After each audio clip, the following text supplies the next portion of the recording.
this next video, I would say if you're easily triggered, please don't watch it. This video definitely needs a trigger warning because of its content.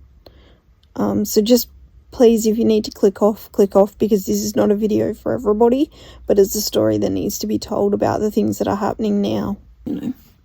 As you can see, I've got white lips instead of pink, which is another thing that happens to me when I'm coughing and choking on food. Sometimes I can choke to the point where I turn blue, and it's not very good.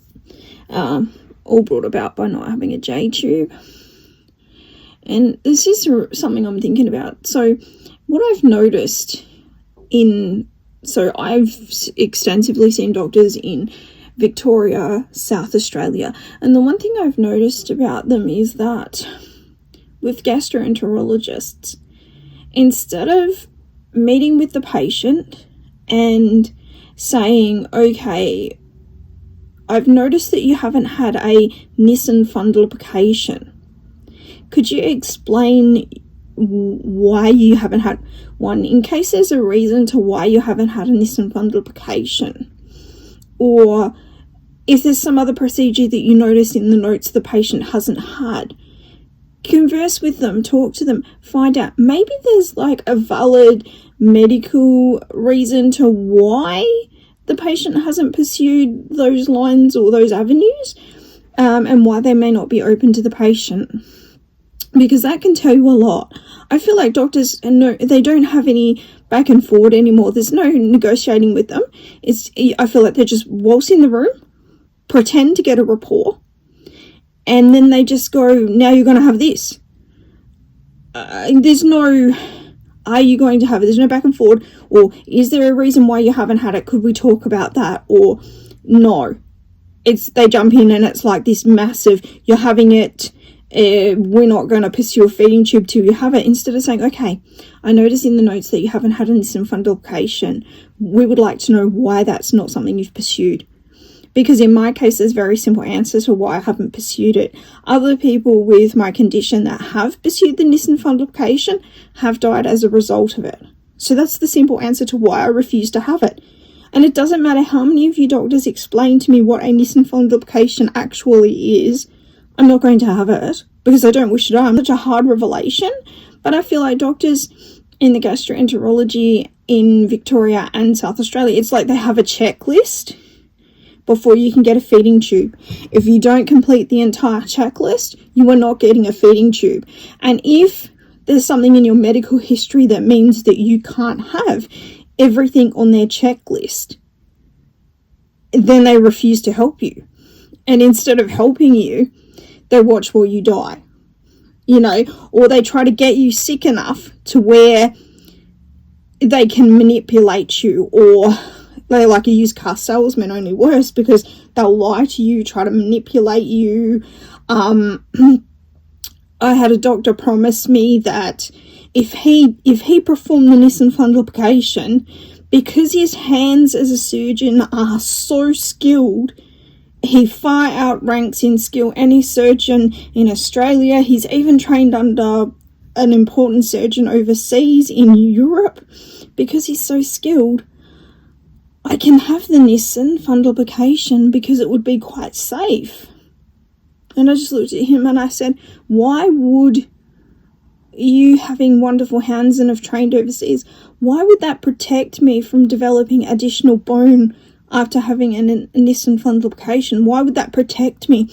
And I said, the other problem is not only can I develop additional bone because I have fibrosing ossification or progressiva, I can also face a situation which is what has happened to everybody else I know who's had the Nissen with the same condition as me. I can also end up dying because I'm unfeedable by any means. It's not about the skill level of the surgeon that's the issue. It's about you're fighting against a genetic problem that I have. You cannot win that battle.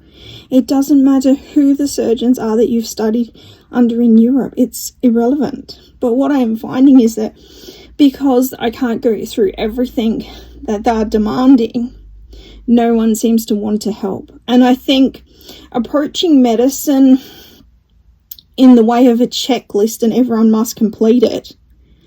That does not work for everybody. Do you know what I mean? It might work for some people, depending on their medical conditions. They might be able to go through the checklist, complete everything before getting a tube. But for us people that cannot go through the checklist to get a tube, we're being left to die.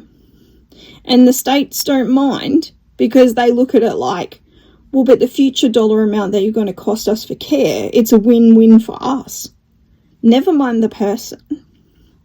Never mind any of that. It's, we're getting a win-win out of this. And that's the scary thing, is this checklist medicine that's being practiced, instead of engaging with the patient to find out why, and then saying, okay, you have a valid medical reason. Let's remove that from the checklist in your case so that we don't have to go through it. It's like hypnotism.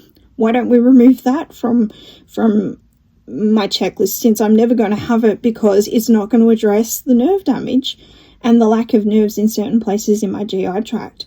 Again, that's a physical thing that you cannot overcome by hypnotizing me. I'm really sorry, but that's reality. I'm never going to allow you to hypnotize me. And as to the FODMAP diet, I've been on it for so many years that it didn't work for me, and if it was going to work, it would have worked. So I think it's like, cross that off the list. We need to stop focusing on things like that. The FODMAP diet, hypnotism, and a Nissen fundoplication, that's not where my answers lie. I will still continue to choke on anything that I'm fed. The answers for me lie in a J tube, which they've decided not to provide me any J tube services at all, and they're leaving me to choke. But the states are emphasising on the future costs that they see in terms of taking care of me, and so it's much better. So in a way, you've got, I guess you've got the lawful assisted dying, which is quite lawful in the state of Victoria. You've got that, which I'm not eligible for that, because I'm not actually terminal. Like, if I would get fed through my J tube, I'm savable and I'm healthy enough for it. So I don't qualify for the state-based euthanasia, and I have actually looked into this at the request of a gastroenterologist that I was under at the time, who requested that I do that and told me that that was my last option, was assisted dying through the state of Victoria. So I was assessed for that, and the doctors determined at the assessment that basically at this point in time I don't qualify, because I could be saved via the J tube, so therefore I wouldn't be legally allowed to. But I noticed we also have, obviously in Australia, we also have I guess assisted dying that is off the books. It's not legal, but it's happening anyway, and unfortunately I'm one of those people who's been earmarked for that, because, you know, the government doesn't want the cost. They certainly can't afford us. So that's where we're at. Have a nice day.